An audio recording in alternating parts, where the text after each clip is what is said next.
Thank you. Praise the worship.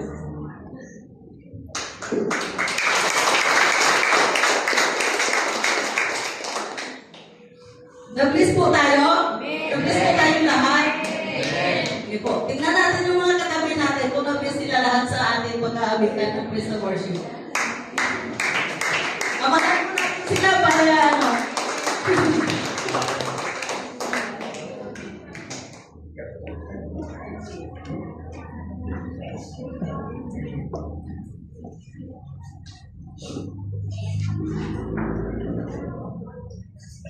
Magandang umaga po sa inyong lahat. Magandang umaga din po sa nanonood ng FB Live po natin. Salamat po sa nagsusubaybay po. At ngayon po, excited po tayo marinig ang salita ng Panginoon. Sino po dito nagising ng alas 4?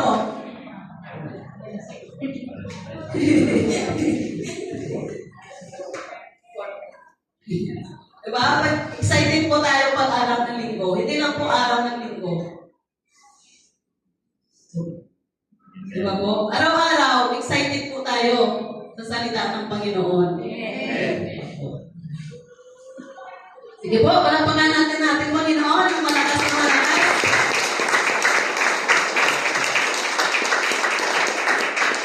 Parang mahina. Ito na tayo po, para sa Panginoon.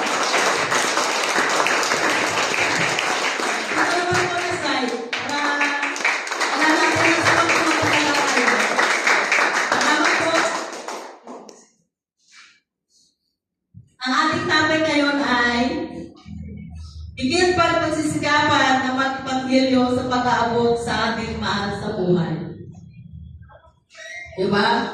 Mga tatay, nanay, kapatid, mga katrabaho, kaibigan. Abutin po natin sila. Sabi po dito, pagsasabuhay ng ating pagmamahal sa pamilya tulad ng pagmamahal ng Diyos Ama sa atin. Sapagkat gayon lamang ang pag-ibig ng Diyos sa katauhan. Kaya ibinigay niya ang kanyang kaisang-isang anak upang ang sinumang sumampalataya sa kanya ay hindi mapahamak, kundi magkaroon ng buhay na walang hanggan. Makikita po natin ito sa John 3:16. Kunti lang tayo, pero parang ninervyos ako. Okay. Kasi po, masama ang panahon dahil yung iba hindi nakarating kasi malakas po yung ulan. Sige po, tumayo po tayo at manalangin. Sige po natin ang ating mga mata. Ama sa langit, nagpapasalamat kami sa iyong walang hanggan na pag-ibig at sa mahalagang kalooban ni Jesucristo. Aming tagapagligtas, buksan ang aming mga puso at isipan sa oras na ito. At sa pamamagitan ng inyong banal na Espiritu, palakasin mo po ang aming pasya na maabot ang aming nilagay mo sa aming buhay. Ang aming mga pamilya, aming mga kaibigan, at aming mga kasamahan, na ang aming mga salita at kilos sumasalamin sa iyong pag-ibig na nagtuturo sa kanila sa pag-asa at kaligtasan na matatagpuan kay Kristo. Ang lahat ng may magsabi na Amen. Makaupo po tayo.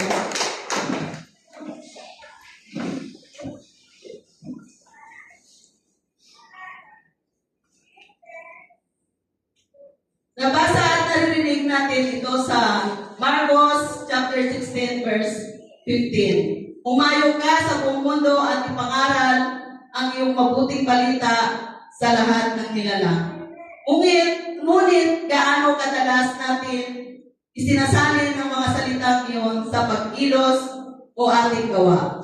Lalo na pagdating sa mga taong pinakamahal natin sa ating pamilya, sa ating mga kaibigan, sa ating mga katrabaho. Diba po? Pakita po natin ang pagkilos natin at gawa sa kanila, sa mahal natin sa buhay.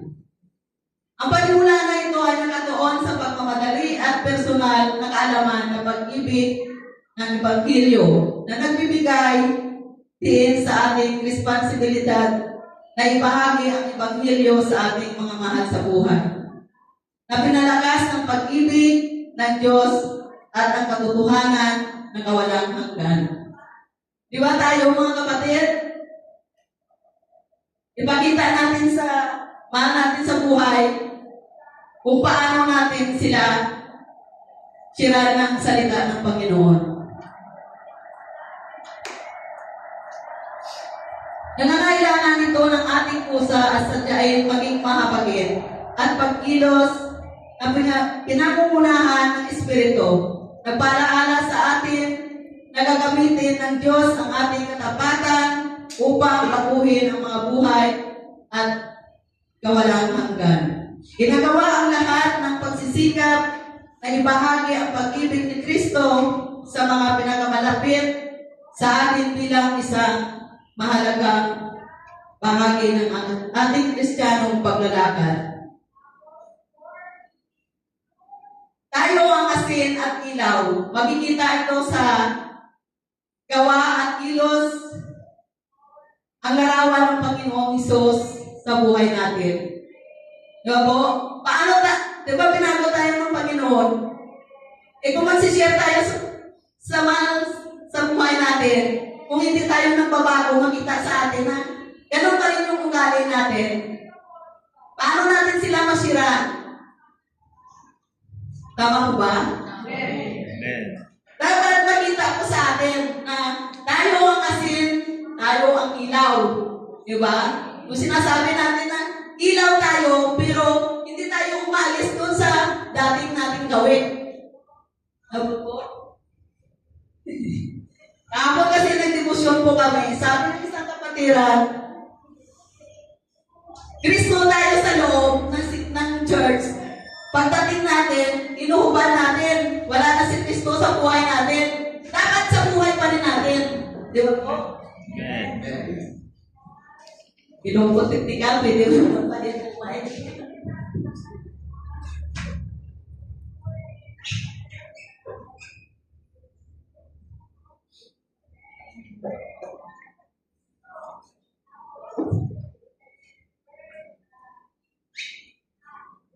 Diba alam natin na binago tayo ng Panginoon? Amen. Paano tayo masundan ng mahal natin sa buhay kung tayo mismo hindi nagbabago? Di ba po? Ganon din sa kaibigan natin. Hindi natin masiraan, bakit po? Doon pa rin tayo sa gawin natin, sa bisyo natin, na hindi natin maalis-alis po. Tama po ba? Palampakan po natin ang Panginoon. Yun marami ang nagsasabi, bakit hindi ko madala ang pamilya ko sa church? Bakit po? Tanungin natin po ang puso natin. Kasi may nakikita pa sila sa atin. Di ba po? Tama po?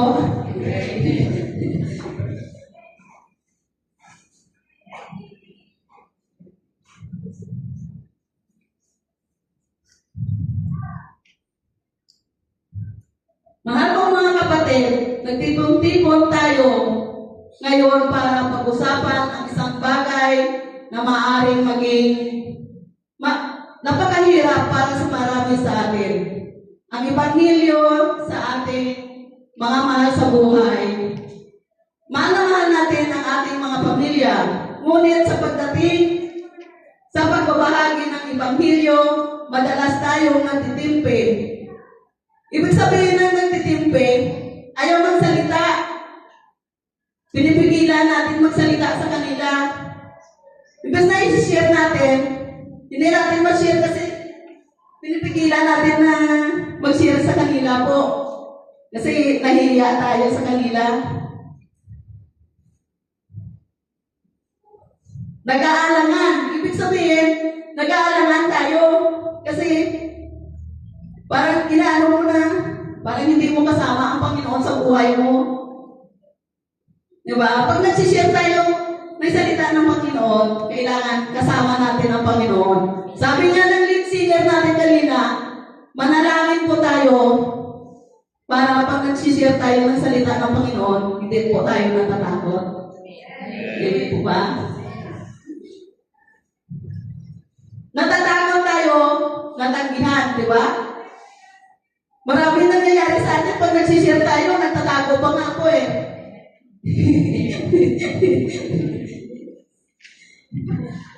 Masira ang isang relasyon o makitang mapaghusga sa ating pananampalataya. Alam nating utos ito ni Jesus, ngunit sa ating pamilya, iba ang ating pakiramdam sa pag-share ng salita ng Diyos. Akala nila ay binabago natin ang kanilang religion. Ang ating ay malaman nila kung paano makamtan ang personal na relasyon kay Jesus. Totoo po yun. Kasi mahirap mag-share kung dubli kandado, dubli sarado. Di ba po? Kasi kung dubli sarado tayo, yung isip natin nakasarado. Tapos nakapokus lang doon talaga sa, di ba? Doon naman po tayo galing, di ba po? Pero pag binago tayo ng Panginoon, tama po ba? Wala po natin ng Panginoon.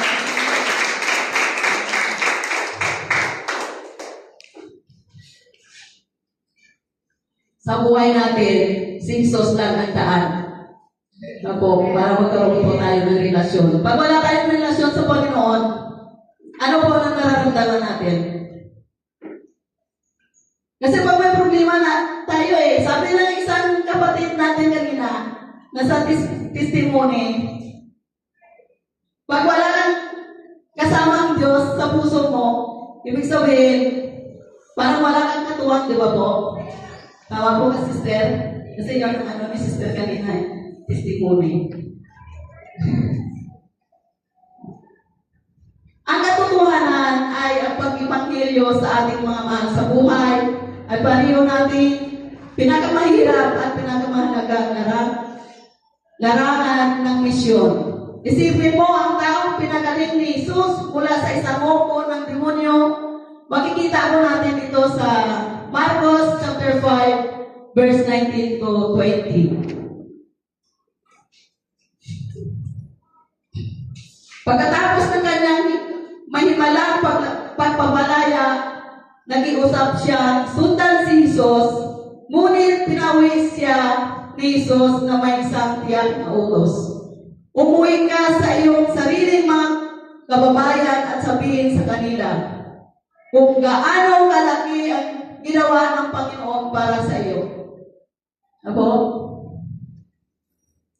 Pag tinago ka ng Diyos, di ba? Ang laki na ang ginawa ng Panginoon sa buhay natin.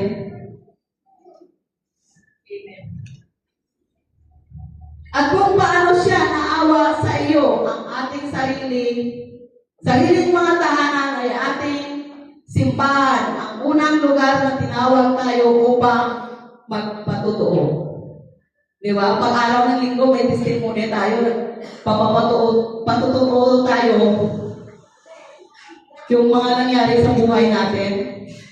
Di ba? Maraming nangyayari sa buhay natin. Amen. Problema.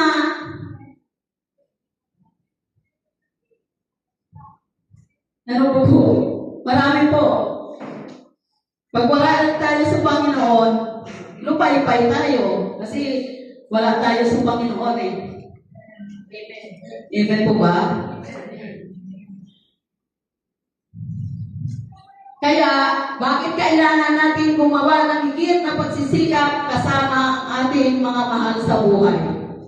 Una po, hinihiling ito ng ating pagmamahal sa kanila. Pangalawa, ang ating mga nabagong buhay ang pinakamalakas na ebidensya. Gusto nating maranasan din nila ito. Di ba po? Kailangan maranasan din na mahal natin sa buhay kung ano din ang naranasan natin sa Panginoong Hesus. Amen. Pangatlo po, ang Espiritu Santo ang ating katuwang, tagapayo, tagapagsalita sa pamagitan natin. Di ba? Si Jesus ang Ang banal na Espiritu ang katuwang natin sa pagsasalita. Sa pagsishare. Di ba? Hindi tayo natatakot kasi kasama natin lagi ang Panginoon. Di ba? Kagaya ngayon, kasama natin ang Panginoon 24/7 nakatingin sa atin. Opo. Kahit sabihin mo na, hindi natin masabi na banal tayo. Diba? Kasi ang Diyos lang ang banal. Nagkakasala tayo, sabi nga ni Sister Mylene kanina. Siyempre, dito pa lang tayo sa tinatayuan natin. Nagkakasala din po tayo, pero marunong po tayo magpatawad. Pang-apat po, maging refleksyon. Ibig sabihin ng refleksyon, awanis ng Panginoon. Kanang pag-ibig ng Diyos, magpakita ng maging maawain. Compassionate heart. Ibig sabihin, mabait, maamo, mahabagin. Diba? Maging maabait tayo, maging maamo, maging mahabagin sa mahal natin sa buhay. Palagpakan po natin ang Diyos.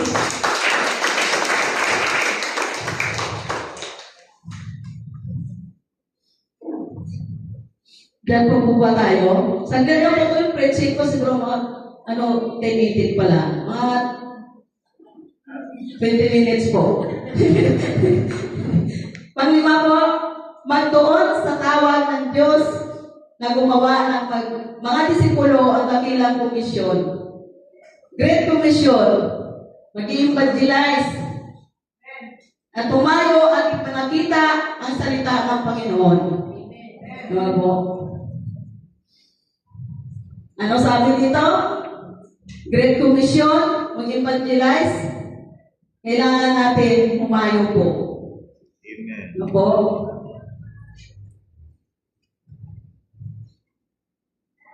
Ipamalita natin ang salita ng Panginoon kasi kung hindi natin pinapamalita, nakaupo lang tayo dyan, tayo-tayo na lang. Diba? Kailangan ipamalita natin ang salita ng Panginoon. Palagpakan po natin ang Panginoon.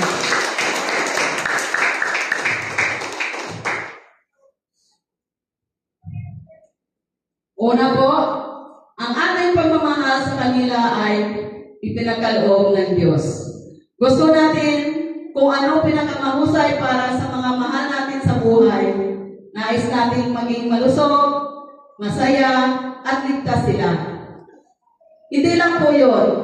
Una-una po, isira natin sila ng salita ng Panginoon.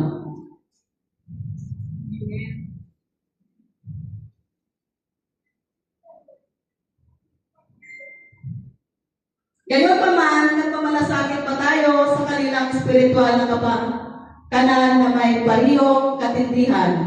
Ang pinakadakilang regalo na maibibigay ng atin sa kanila ay hindi material na pag-aari o makamundong kaaliwan, kundi ang pangako ng buhay na walang hanggan kay Kristo. Ang ating pagmamahal sa kanila ay dapat mag-udyok sa atin na ibahagi ang pinakamahalaga at kapurahang mensaheng ito. Di ba po? Ibig sabihin, huwag tayong magpatumpik-tumpik. Ibahagi agad ang salita ng Diyos sa kanila.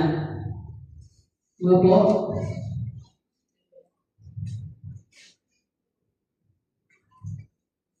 Tingnan nyo na po mga katabi nyo. Parang natutulog na yata. Okay ba yun mga tatay? Ibahagi natin ang salita ng Panginoon. Hindi tayo magpatumpik-tumpik. Ipamalita na natin kaagad. Dito sa mga nanay. Amen. Palakpakan natin ang Panginoon.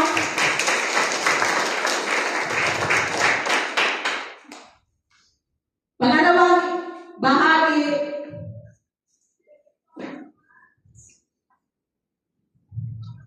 ibahagi po ninyo ang personal na testimony. Magkwento ito ang gawin mo. Ipaliwanag kung paano nakilala si Jesus, kung paano niya binago ang iyong buhay. Ngayon, magsishare po ako sa inyo.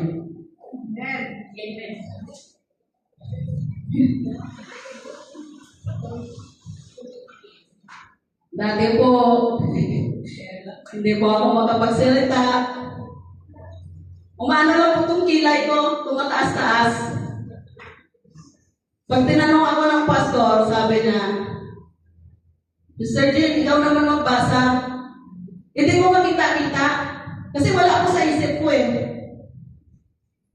Nung hindi pa ako pinago ng Panginoon, ganun po yung isip ko. Hala, ganun na ganun ako, sabi niya. Sa John 3:16, sabi niya, Sister, pakibasa. Hindi ko po, pastor, makita. Ilang beses na ako umatin ng Bible doon na pastor. Basta nakaupo na ako. Diba, sabi mo nga kanina, huwag tayong magpatumpik-tumpik, huwag tayong matakot, i-share natin. Ganun po ako kahiyain noon.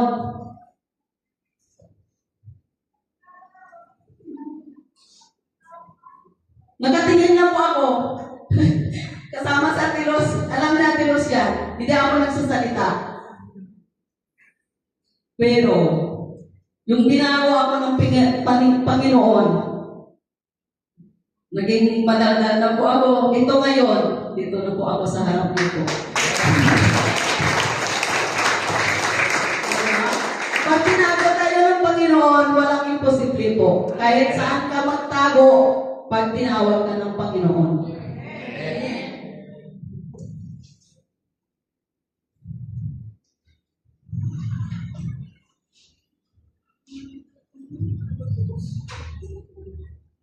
Ang iyong personal na paglalakbay ay maaaring maging isang makapangyarihan at may ugnay na paraan upang ibahagi ang mensahe ng Ebanghelyo. Diba?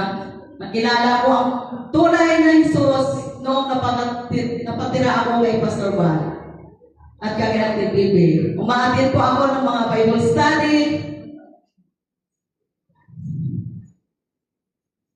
Doon po ako naging natuto kasi pinukus ko yung isip ko doon sa Bible na sabi na nag-aaral na po ako. Yung natuto ako, sobrang init ko naman po. Tulad yung sinabi ni Pastor Dario at sa ni Sister Tess, yung nasiran ko sila ng salita ng Panginoon. Ano na po ako, yung sinasabi ko lang kay Pastor Dario at kay Sister Tess, araw-araw po yun, pumupunta ako sa kanila. Pero sabi ko, sis, atin po kayo kasama yung mga bata. Yung mga bata, kinukuha ko po doon sa apartment, dinadala ko po sa bahay. Kahit sino pong makita ko, sinisiran ko po. May pag binago ka talaga ng Panginoon. Diba? Nawala yung hiya mo. May yung mga yung kintat-kintat ng kilay ko ngayon nawala po. Ngayon, sumasagot na po ako kasi grabe ang pagbabago, binago ako ng Panginoon. Mga kapatid,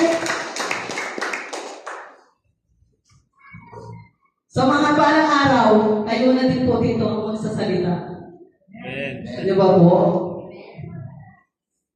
Walang imposible sa Panginoon pag ang Panginoon kumilos sa buhay natin. Palagpagan po natin ang Panginoon.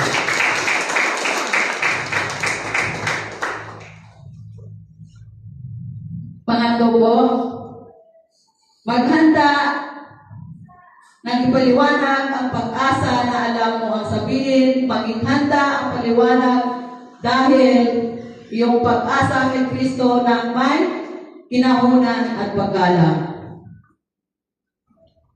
At dito po inahanda ang aking sarili na maintindihan ang salita ng Diyos.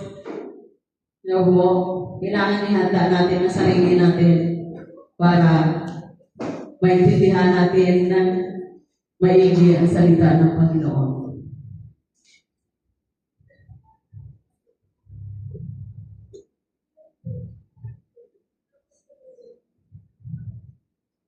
Ang kaligtasan po ay hindi nagmumula sa mabubuting gawa, ngunit mula sa pagkakilala sa ating kasalanan paniniwala sa kamatayan at muling pagkabuhay ni Jesus.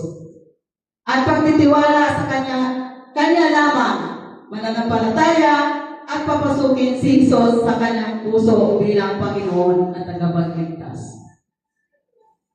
Diba po? Mananampalataya lang po tayo. Diba? Kasi pag hindi tayo nananampalataya,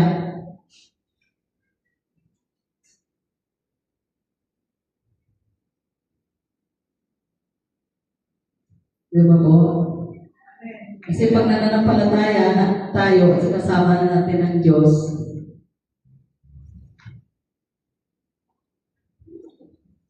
kung ano mga problema natin, diba?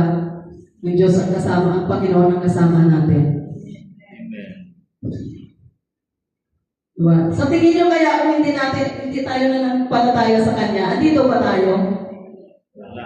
Wala po. Kasi pinili tayo ng Panginoon na nandito ngayon kasi ginagawa natin ang Kristo.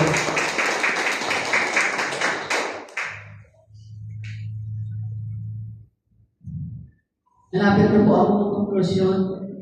Natuwa kayo, no? Hindi naman. Sige. Patuloy po tayo. Pang-apat po, maging reflection ka ng pag-ibig ng Diyos. Magpakita ng maging maawain. Ang iyong pagmamahal para sa kanila ay dapat na ipahayag kung paano mo sila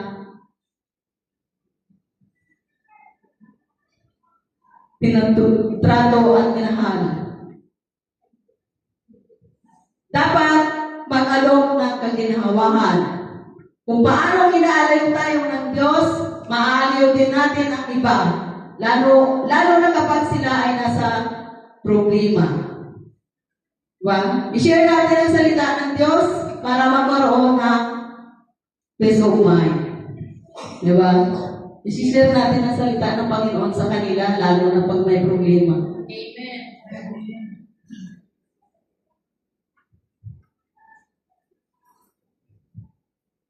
Panglima po, magtuon sa tawag ng Diyos, gumawa ng mga disipulo.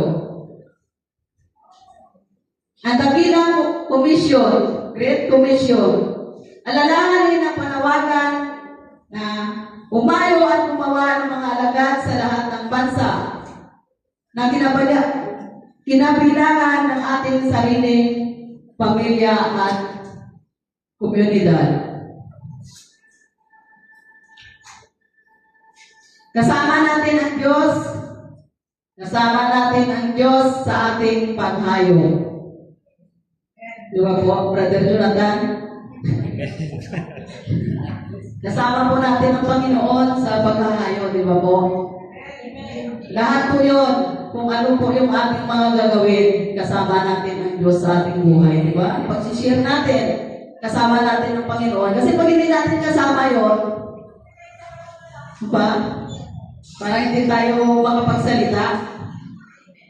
Pero bago natin gawin yun, siyempre may kasamang panalangin. Huwag natin kalimutan na parang ano lang tayo, kailangan natin mananampalataya sa Kanya. Para yung mga mahal natin sa buhay, makakasama natin.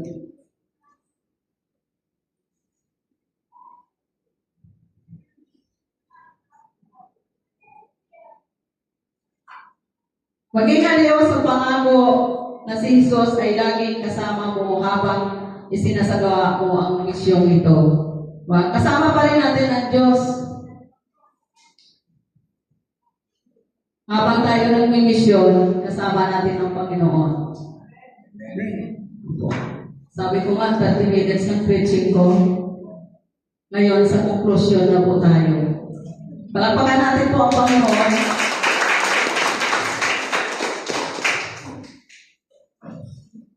Conclusion. Di ba? Masaya na po tayo?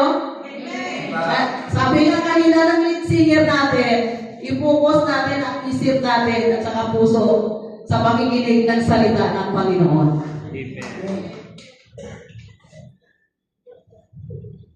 Sabi niya kanina, baka nakatayo kayo dyan, nakaupo.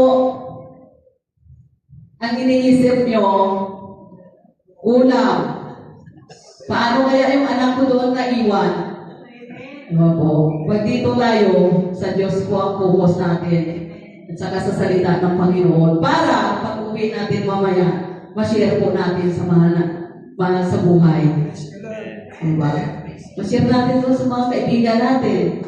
Mamaya, pumunta si Kumari. Hindi nyo pala alam na Kumari, wala ka doon kanina. Ikaw ang pinag-usapan. Imbis na share mo salita ng Panginoon. Hindi ka pala nakinig. Ano po? Nakinig kay Marites. Marites. Nakinig kay Marites, paminsan-minsan. Sige po, palakpakan ulit natin ang Panginoon. Dahil sa conclusion na tayo. Ang panalangin, ang makapangyarihan, kasangkapan na mayroon tayo sa misyong ito. Kapag nananalangin tayo para sa ating mga mahal sa buhay, inihiling natin sa Diyos na gumawa sa kanilang mga puso at ihanda sila sa pagtanggap ng mensahe ng kaligtasan. Nagtitiwala tayo sa perpektong timing ng Diyos, hindi sa atin. Ito po, kuling ka ng Diyos, di ba? Hindi magagaling sa iyo. Kailangan ang Diyos ang tumawag sa atin. Di ba po? Well, kuling mo maging pastor, kuling mo maging teacher. Di ba po? Sabi dito, perfectong timing ng Diyos, hindi sa atin. Di ba? May tamang panahon, may tamang oras. Di ba mga kapatid? Kaya ngayon, i-renew natin ang ating pangako sa mahalagang misyon na ito. Nagsisimula ito sa isang simpleng panalangin para sa mga miyembro ng ating pamilya. Nagpapatuloy ito sa paghahanap ng mga pagkakataong ibahagi ang ating patutuo. Hindi sa paraang pangaral, kundi sa tapat at pagmamahal na pag-uusap. Huwag natin ikahiya ang Ebanghelyo sapagkat ang kapangyarihan ng Diyos ang naliligtas. Ilagay natin ang ating pagmamahal sa ating pamilya sa pinakadakilang pagkilos sa lahat. Ituro sila sa nagliligtas na biyaya ng Jesucristo. Amen po. Dito po tayo magtatapos. Palakpakan po natin ang ating Panginoon.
Alam ko ay magagawa.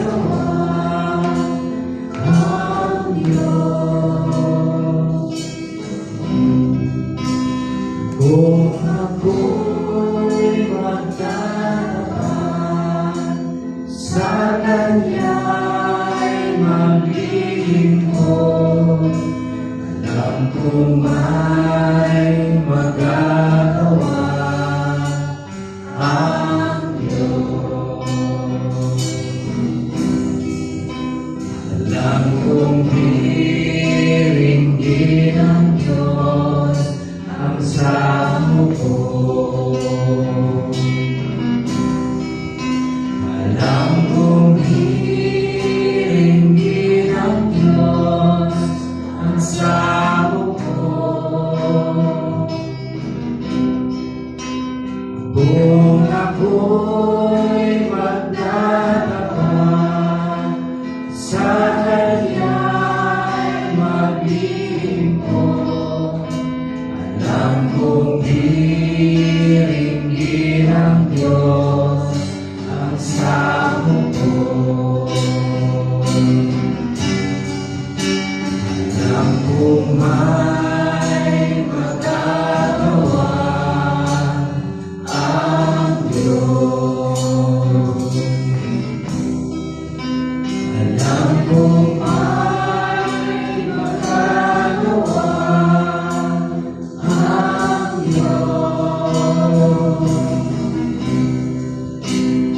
Kung ako'y magdadapa sa Kanya'y maglilingkod, alam kong may magagawa ang Diyos. Alam kong hiringgin ng Diyos ang samo ko. Alam kong hiringgin ng Diyos ang samo ko. Kung ako'y magdadapa sa Kanya'y maglilingkod, alam kong hiringgin ng Diyos ang samo ko. Alam kong hiringgin ng Diyos ang samo ko. Salamat, Panginoon. Bit po natin ang ating mga mata. Ama sa langit,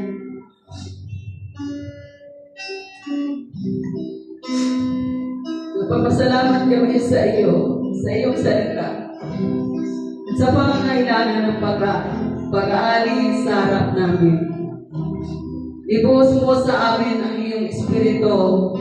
Binibigyan kami ng katapangan na ibahagi ang iyong pagmamahal at ang iyong karunungan upang masaksihan ang iyong katotohanan.